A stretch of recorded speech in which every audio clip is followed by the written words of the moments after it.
Welcome to the newest episode of Beyond the Fame with Jason Fraley. I'm your host, Jason Fraley, picking the brains of the top filmmakers, musicians, and artists of our time. 25 years ago today, mixed martial artist Randy Couture had his very first UFC match on May 30th, 1997. He stopped by the studio in 2015 alongside fitness expert Fairfax Hackley to discuss his Hall of Fame career as a 6-time UFC champion, as well as his recent transition into movies and television. I'm here with Fairfax Hackley and Randy Couture. These gentlemen just got back from an exciting trip this weekend, right? Fairfax, you want to explain what was going on this weekend? We were at the Arnold Sports Festival in Columbus, Ohio, which is the world's largest sports festival with over 180,000 attendees. We have 15 Olympic sports, 37 events. We additionally added 10 more events this year. Randy has become an integral part of the whole weekend for over a decade. We share a great friendship, and he's also the first inductee ever into the International Sports Hall of Fame. Randy, how big of a honor was it to be the first? A huge honor, yeah, and a great group of people involved. Obviously, Arnold Schwarzenegger, and also inducted into that first inaugural class, and the class this weekend, because we had the ceremony on Saturday for the third class into the International Sports Hall of Fame. Linda Murray, Don the Dragon Wilson, Triple H. It was Michael Jai White. Who else? Ed Cohn, one of the strongest men on the planet. We had one other, didn't we? Oh, Evander Holyfield. Holy crap. How do you forget the real deal? Yeah. Should have remembered talking about ears with Evander for crying out loud. But an amazing class and just a cool event. Now, I mean, if you're wondering, listeners, why we're doing, we have some sports guys here, but the reason why we're doing it on the entertainment page here is because Randy's also actor and been in The Expendables, so we got a little entertainment crossover here. Let's talk about your acting career a little bit. Which Expendables was it?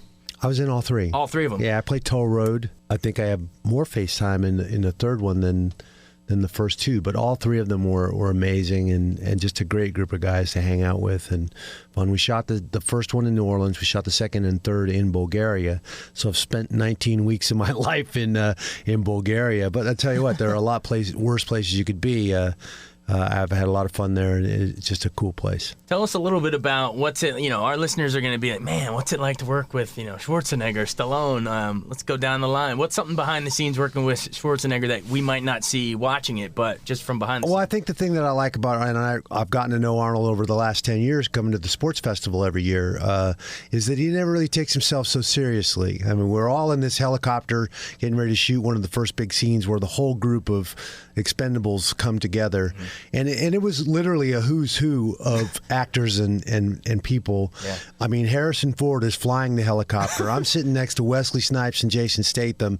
Arnold's in the back, and I think we're all kind of looking at each other going, man, can you believe this? Pinching yourself. And we're waiting on Stallone to come running up and get into this helicopter, and of course Arnold yells from the back, "Come on, Rocky, get into the chopper!" And we all just fell out laughing. It was awesome. Are you pinching yourself while you're sitting there looking around? It was definitely surreal. From the very first time we all walked on set in Rio de Janeiro for Expendables 1 and bringing that whole group together, and now each movie, the cast just keeps getting bigger and bigger, and you're like, who else can they add to this? Who did you add? Bruce Willis? We had Bruce Gibson? Willis in the first one. Mel Gibson was in the third one here. Bruce didn't make the third one. He was in the first and the second, but Bruce wasn't in the third. Did you grow up watching some of these guys? Absolutely. Terminator, Rocky? Absolutely. I grew up watching Rambo and watching Conan the Barbarian and all those movies, the Die Hard trilogy, Mel Gibson from all the lethal weapons. That's Han Solo right there. I'm like, really? It's nuts. Star Wars, great. Yeah. Did you ever in your wildest dreams think you'd one day be acting alongside them? No, never. And I've been very fortunate in that athletics and fighting opened that door about 12 years ago.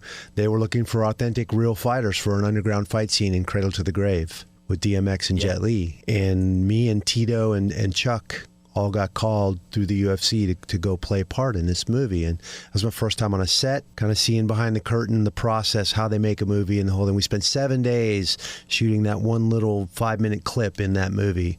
Was that eye-opening to you? How it much was time absolutely eye-opening. And it kind of ruins you. Because then you go to the theater, and especially after you start learning more and doing more, you're like, oh, okay, you figure out how they set that up and but you how can they never shoot watch it the things. same It's again. not the same. And that's now the litmus test for me on how you judge a movie. If I forget about it and I'm just lost in the story, then it was probably a pretty good movie. And if I'm analyzing it and thinking, how many setups was it for that shot, then the movie's probably not so good. Right, exactly. You see it a lot of guys that are more known as, for their athletics, like, The Rock, or transition over into Hollywood.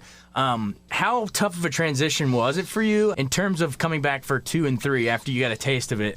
Getting that first chance, that first opportunity, I was immediately intrigued by the process. I went out and started taking some acting classes, got a real agent with Gersh and Brett in Orangeburg at the Gersh Agency, and started getting better jobs. I'm a fighter first and foremost, so I'm always going to look through those fighter's eyes. I want to be prepared. I want to go in there and knock it out of the park. That's just how a wrestler, how a fighter is wired. And so this is no different.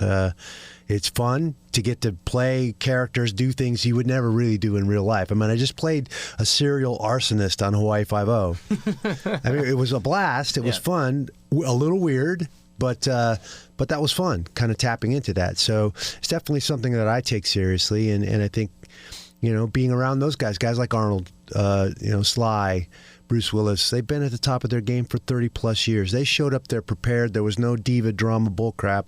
And I think that's why they've been so good for so long. From an athlete's perspective, how are they able to stay in such shape? As they've been around for decades and they're still. It's their job. They've been following my example for a long time. I was the inspiration for so many of these people and mentored them. And so they tried to emulate and get the tumors in their arms and things like that. It's not a tumor. It's not a tumor, but for them they needed a tumor. But you need to be able to stay in character and keep yourself in shape, because you never know. You don't want to be a flabby man coming into the set, and it takes 6 weeks to get on shape. But these guys are always taken so seriously, and they're the best of the best. That was Fairfax Hackley, in case you could. I mean, we didn't have Arnold just come in here, although it sounded pretty on spot. I don't know. It fooled me. Pretty good, yeah. Let's talk a little bit more about the induction. Why was Randy a shoo-in? When you're looking at your credentials, who we're going to induct, why is all of a sudden you're like, boom, it's got to be him? Well, because of my friendship in part, but also what he's accomplished over his career. The big part about the Hall of Fame is that we don't always look just at the athletic, things, accomplishments that some of these people, we look at what these athletes and these celebrities have given back to not only their sports, but their community. And Randy just today gave over $60,000 to his GI Foundation in checks. This is the kind of guy who is so grounded, so involved in the community. And he's really a person that kids and even adults would like to emulate, because he's such a good guy. He's always, there. He never hardly says no, except unless it's 4 o'clock in the morning. And, he's always there for people. I've never seen him turn down an autograph or picture request. And this is part of the things that we seek in that weekend. What kind of man or woman are these people really? And are they used to, that celebrity thing, but do they give back? And Randy's one of the best at that.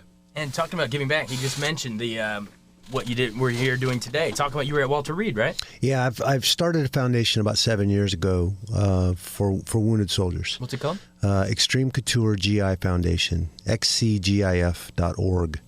And I wore the uniform in the 80s during the Cold War. There wasn't much going on. Now a lot different phase in my life, and I've gotten the chance in 2005 to go over to Iraq and spend 12 days visiting the troops on the ground over there at that time. Came here to Fort Belvoir, stuffed care packages, and visited the guys at Bethesda and Walter Reed in the hospital. Walked through the wards, meet a lot of those guys. And you cannot have that experience and not have that affect you in a fairly significant way, especially understanding what it's like to wear that uniform. And so I was in the Army, and so I formed a nonprofit at that time. We're very small. My gym staff basically volunteers for all the things that we put on in the Vegas area. We're branching out and growing a little bit. We're doing an event this next week in St. Louis, a wrestling tournament for high school kids, and all the proceeds would go to the foundation. But whatever we raise during the course of the year, I come out here to Walter Reed and get to meet some of the guys that need a leg up. They need a hand. I don't think people understand what kind of life these guys' lives are on hold. Their families, their caregivers, their parents, their wives, they're on hold. They're accumulating and accruing bills while they go through, all the surgeries and things that they need. And so anything we can do to help them, we do. And generally we come out here, like this year, we had a couple of pretty good events. We raised about $70,000. So we gave away $60,000 this today to 6 different families. So how did you choose which families? Well, I've gotten to know the staff at Walter Reed pretty well that basically deal with these people and get to know them on a very personal level, and they help us identify the families that need a hand. That's fantastic. How did it go today, just walking through, I'm sure shaking hands with some of the guys? It's a really, really good experience. You feel like you're doing something and doing it right, and it's hard sometimes to emotionally kind of keep it together. But it's definitely always a good day every year we get to come out. It's a great cause. Would you be open to doing a war movie? Oh, absolutely. I think like that, an American Sniper I'm a huge fan of that movie, actually. And Lone Survivor, Marcus Luttrell, we just did a push-up challenge at my gym with Marcus, and it was very successful for the boot campaign. They're great guys. The movies I thought were really, really well done. I've always been a fan of those books and those movies. Stephen Ambrose and all, Citizen Soldier, D-Day, even, it wasn't about a war, but Undaunted Courage, about the Lewis and Clark expedition, some of the stuff that he wrote. I'm a big fan of that stuff. One of the things that Randy did last year that really surprised a lot of people was his appearance on Dancing with the Stars. Of course, I can leave that out. It was so awesome. I mean, personally, I was against it. I said, that's not a good idea, until I actually saw that first dance routine. So many people were blown away by not only his charisma, but his projection. And he was so light on his feet for a guy that wears size 12. I thought he was going to be anchored into the ground, like the old bazooka doll. Yeah. But he was really awesome. And I think that he just captured the imagination of so many different people who had this idea that this guy was going to be stiff. And, he just changed everyone's outlook. Randy, do you have fond memories of Dancing with the Stars? Yeah, it was a really good experience, and I think that was the whole goal, getting involved. I had the opportunity a few years ago when I was still competing. I did a little cameo in the season that Lisa Gibbons was on with her about the Pasodobles, which is a fight-oriented dance, and the casting people talked to me about it then, and I'm like, I don't know, it doesn't make sense then. I was still competing, and It's a big commitment. I mean, you train for 5 weeks just leading up to the first episode, and then it's a 12-week process to get through the season. So if you get to the end, how long did you last on the show? I went 3 weeks. Nice. Which I thought, dancing wise, I could have lasted a lot longer, but it is at the end of the day still a reality show, and there's a lot of other things that factor into that. So, I had to look at it like, my goal, expose a different side of myself and expose myself to a different audience. Now I have 50 and 60-year-old women recognizing me at the airport instead of just fight fans, but. Right. I think I accomplished that on my first night out. To be honest, that foxtrot right off the bat was a great dance, and Karina, my partner, Karina Smirnoff, was amazing. They're going to miss her. She's not in this season that's coming up here next week, so she's moved on and doing other things. But I'm looking forward to seeing Rumor Willis and some of the new cast, Red Foo, and there's another big cast of celebrities that are going to be starting here next week. Is it important for you to try to remain versatile like that? To do a little dancing, a little acting, a little? Well, I've been a fan of dancing since I was a kid. My mom taught me how to do the jitterbug in the 6th grade, going into 7th grade when I was going to have to go to the school dance, and me, like every other 12-year-old kid, was scared to death. Yeah. And she's like, "What are you worried about? This is how you do it." And so I had a unique group of friends. We all liked and enjoyed the dance. And going to the dances. I didn't have any formal training, though. This was a whole different animal, doing a formal dance training with a professional dancer, basically getting a crash course in how to be a professional dancer, and then stepping out in front of millions of people to do it. So I definitely on dance night had to go into fight mode. It was competition mode. You had to kind of focus and go out there and do what you trained to do. Did you ever, any part of you ever wanted to start throwing blows? No, no. You seem pretty adept at that crash course learning, though. It's like we throw you on a film set, you're going to learn with all these legends around you. We're going to throw you on TV and dance. What's the key? Just be in the moment, just be open-minded, just ready, a sponge? I think both those things are certainly very important. Keep an open mind. Don't take yourself too seriously. Be diligent. Do the work. Prepare as much as you can. I think I learned at 10 years old with wrestling and learning how to wrestle and putting myself out there on that mat in the center when everybody's looking at you and there's nobody else to rely on but yourself. I have a tendency to look through those wrestlers' eyes at everything I do. It's funny how those, high school wrestling, football, whatever, trains you for later in life in ways you don't even realize sometimes. Absolutely. Absolutely true.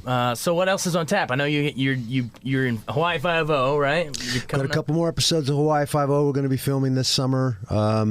That character's going to reoccur a few times and grow and I think be a very big antagonist for the cast members on the show. So that's going to be a lot of fun. We're looking at filming and producing a new horror film called Them. Oh, nice. Probably September time frame for that. You're producing it too? We'll be producing and developing that project as well as probably playing a small role in it. What's that one about? It's definitely sci-fi and horror combined. Okay. Got a little zombie element to it, but not the traditional stomping around zombies that we're used to. They're a lot more intellectual than the ones that we've kind of gotten used to seeing. And I'm a huge fan of The Walking Dead, by the way. I watched that last night. We were happy to get in time last night to watch the reoccurrence of the episode because we hate to see the Facebook spoilers. So we also have a comedy that we're trying to develop and produce. We have a budget for that, and I'll play. Mindy and I will both play a character in that movie, and it'll be kind of a buddy comedy. Called Cameron and Eddie Lose the Belt. And I play a germophobic cage fighter in that one. So I'm not really a germaphobe. Right. But got the cage fighter. It'll be fun. Now you keep saying we producing. Do you own your own production company? Or I'm working with a very, very good friend of mine, a writer named Mike Socio, who's been writing for Will Smith and Kevin James for a long, long time. I've known the guy for 10 plus years. How'd you meet him? I met him through Kevin. Did a couple episodes of King of Queens back in the day, and I met him through Kevin James, and we've become very good friends. He's kind of steered me through the industry in some ways and worked with me even as a coach, as an acting coach on occasion, and he knows the industry from top to bottom. And he'd never really gotten a chance to write his own stuff and just produce it himself. He's always kind of handed off to a studio or whoever was doing it. Yeah, exactly. Yeah. And so brought him in on a TV series that we're trying to develop called The Grappler. And it looks like we're going to get that done too. That's the third project we're working on. Nice. You got a pilot for it? He's writing it. We've got the first season and the second season all arced out, and CBS just signed on to produce it for us. So that's a lot of juice. Are you the Grappler? I will. 1905 San Francisco. Think Boardwalk Empire. Meets the wrestler. but San Francisco. Cool. A lot different world back then. So very excited about that project. But that led us into Cameron and Eddie and Them and these other projects that Mike is developing. And so is it important for you to not get typecast as, I mean, the direct line is, UFC to action movie, right? That's what you think for The Rock and everything else. But is it important to you not to typecast? I mean, it sounds like you're trying to do horror, sci-fi, comedy, all over the map. I definitely want to operate outside the box, so to speak. I mean, Dancing with the Stars is certainly outside the box for most people, what they think of me as. And I think it's hard in the industry. You have to make good decisions, not take every action flick or fight flick or martial arts flick that comes at you. And I've done it with my agent's help, kind of filtered through a lot of that. And obviously The Expendables is a great action genre movie to be involved with and to be associated with some of the biggest stars on the planet. But doing Scorpion King, we did Ambushed. Who were you in Scorpion King? That was The Rock's first leading role, right? I played Scorpion King 2, the prequel to The Rock's Scorpion King. It wasn't even that one, like a prequel to The Mummy? I played the head antagonist in that film. for Universal, and it was a lot of fun. Any other, before we go, Stallone tidbits, Schwarzenegger tidbits? You know, that they're no one's great gonna guys. know? And a lot of people probably heard this story, but the first day of shooting on Expendables 3, when we all roll in, all the Expendables, me, Terry, Dolph, Wesley Snipes, everybody was there. We're supposed to be on this big flatbed truck coming down, being chased by a bunch of bad guys, and supposed to come screeching up to a halt to bail off the truck and get into our boat and escape. And Jason's supposed to be driving this truck. And he's like, man, I've never driven that. Let's back it down the alley and I'll give it a test run just to make sure I can drive it right. And so he backs it down the alley. He gets in and comes driving up. We're all getting geared up, watching him. Brakes go out. He goes off the pier in a flatbed truck. The first day of shooting, we're all standing there going, holy hell. Mowed over the cameraman and two of the camera guys into the water. And of course, they have, anytime you're operating around water, they have safety crews and divers and everybody there. Yeah. Jason popped up very quickly. The two camera guys popped up.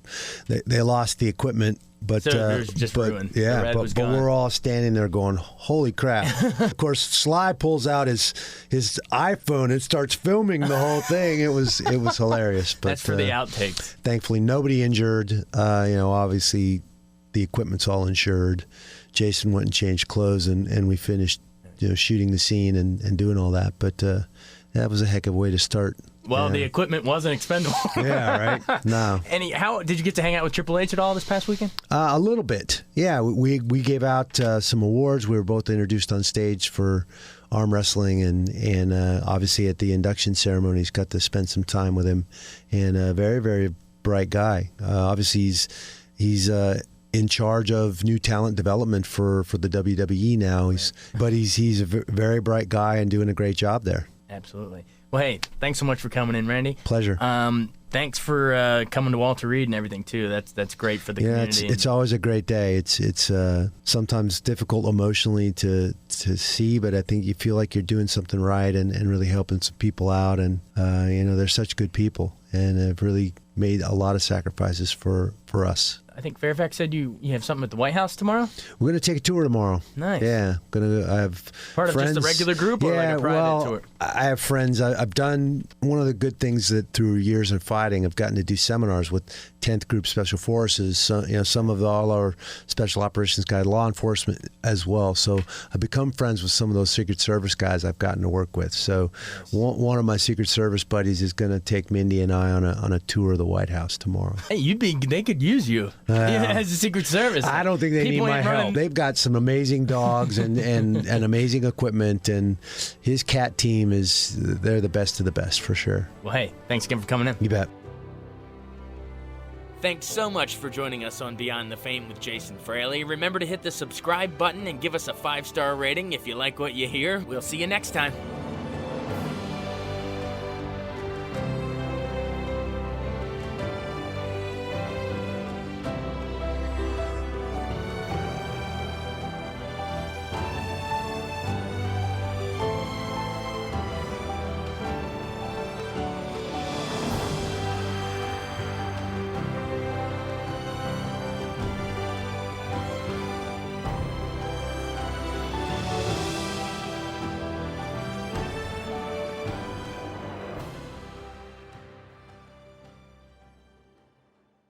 I wanted to take a second to tell you about an app I really enjoy. Living in the DC area is great, and Podcast DC gathers all of the local shows that I like all in one local app. Health, sports, local news, politics, and so much more. Podcast DC is the new local app with hundreds of DC area podcasts to choose from. I can earn exciting rewards just for listening and share the podcasts I love instantly. Available in the App Store or in Google Play, listen local with Podcast DC.